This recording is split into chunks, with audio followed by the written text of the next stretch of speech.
প্রেমের টানে বাংলাদেশে এসে ঘর বাঁধলেন এক ভারতীয় তরুণী। প্রেমের টানে দেশ ছেড়ে সিরাজগঞ্জের উল্লাপাড়ায় এক তরুণের সঙ্গে ঘর বেঁধেছেন ভারতীয় তরুণী নাইসা মল্লিক।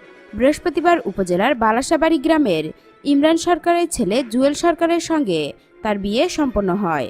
এর এক সপ্তাহ আগে ভারত থেকে বালসাবাড়িতে আসেন নাইসা মল্লিক। ভারতীয় তরুণীকে এক নজর দেখতে দূর দূরান্ত থেকে অনেকে এসে ভিড় জমাচ্ছেন জুয়েলদের বাড়িতে। জুয়েল সরকার জানান, প্রায় 1.5 বছর আগে ফেসবুকের মাধ্যমে নাইসার সঙ্গে তার পরিচয় হয়। এরপর তাদের মধ্যে প্রেমের সম্পর্ক গড়ে ওঠে। এ ভালোবাসার সম্পর্ককে পূর্ণতা দিতেই নাইসা এক সপ্তাহ আগে জুয়েলদের বাড়িতে আসেন। এরপর তারা ইসলামী শরিয়া আইন মোতাবেক বিবাহ বন্ধনে আবদ্ধ হন।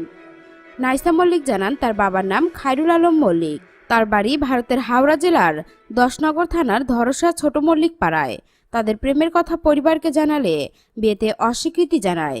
তাই বাধ্য হয়ে তিনি পরিবার ছেড়ে ভালোবাসার মানুষের কাছে চলে আসার সিদ্ধান্ত নেন।